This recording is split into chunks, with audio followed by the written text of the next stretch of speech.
네, 수도권 지역 할 것 없이 아파트값 폭등이 참 문제가 되고 있습니다. 자, 오늘은 서윤근 전주시 의원과 함께 이 원인과 대책 한번 짚어보도록 하겠습니다. 네, 어서 오십시오. 네, 안녕하세요. 네, 앞서 보셨겠지만 전주 신도심을 중심으로 2년, 3년 사이 아파트 거래 가격이 크게 올랐습니다. 네.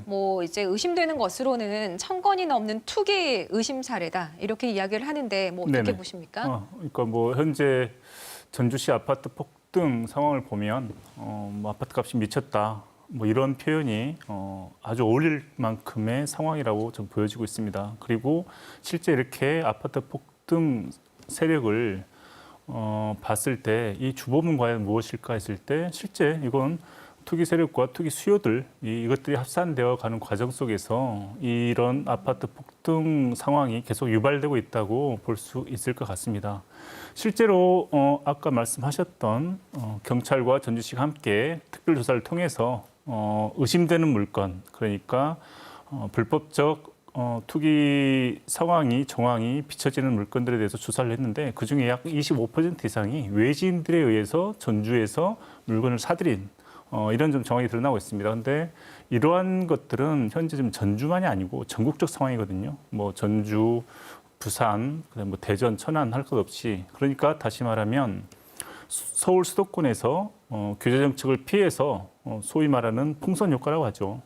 피해서 전국으로 흩어진 유동성 자금과 투기 자금들이 단기간에 한꺼번에 투기성 수요를 발생시키는 것이고 거기에 따라서 전주 지역에 있는 분들도 그 뒤를 따라서 실수요적 수요, 실수요 그리고 투기 수요가 한꺼번에 몰리는 과정에서 그것이 가파른 인상이 일어나고 결과적으로 이 폭등 현상이 나타나는 이런 것들이 좀 계속 반복되고 있는 상황이라고 생각합니다. 네, 의원님 그러면 이제 이러한 문제들이 지역별로 보면 신도심뿐만 아니라 구도심에서도 네. 이상거래 정황이 나타나고 있습니다. 구도심에 집중해서 좀 이야기를 해주실까요? 네네, 이것도 짧게 좀 말씀드려보겠습니다. 그 뉴스에서 언급되었었는데 구도심에서 한 명의 외지인이 40채의 전주시 주택을 구도심 중심으로 매입을 했어요. 네. 거의 쇼핑했다 이런 표현이 나오고 있는데 왜 이런 일이 벌어졌는지 그리고 이것과 함께 또 하나 사례를 좀 봐야 됩니다. 저기 송천동에 주공 아파트가 있어요. 거기는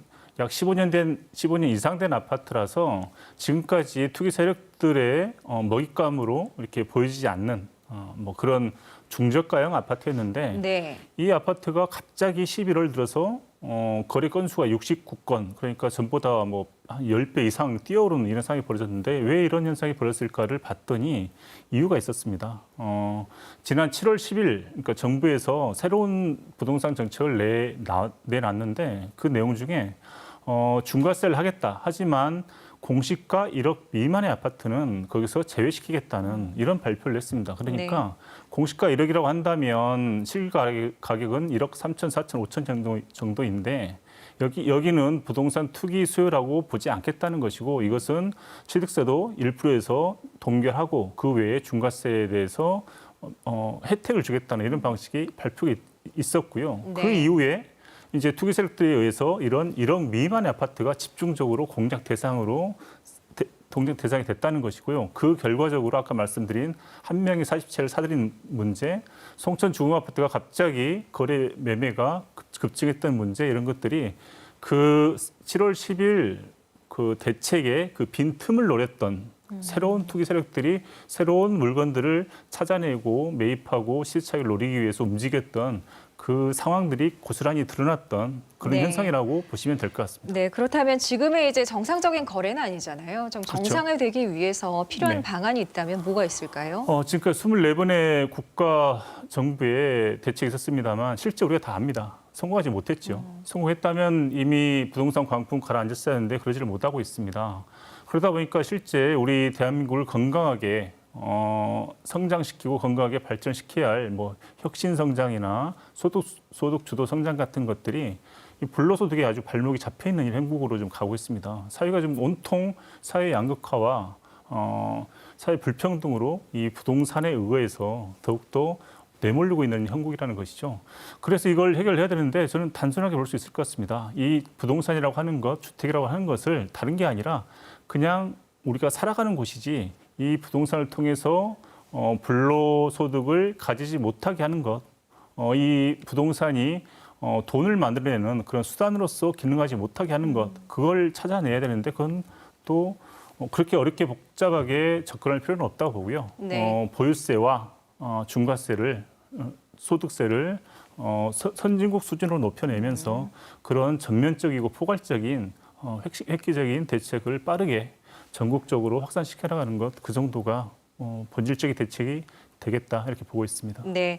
자, 이제 또 뭐 투기를 막기 위해서 네. 감시와 단속도 이뤄지고 있습니다. 그런데 전주시의 조사 좀 늦은 감이 있는데요. 이런 부분 어떻게 보시는지. 네, 좀 빨랐으면 더 좋았을 텐데 올해부터라도 좀 시작이 되어서 뭐 나름대로의 효과와 성과를 내고 있다고 저는 생각하고 있습니다. 그래서 나오는 이러한 구체적인 조사의 내용들 속에서 실제 전주 지역 부동산 투기 상황들이 어떻게 흘러가고 있는지를 확인할 수 있는 것이고요. 이후에 중장기 대책을 마련하는 데도 중요한 자료를 쓸 수 있을 거라 생각을 하고 있습니다. 네. 무엇보다도요.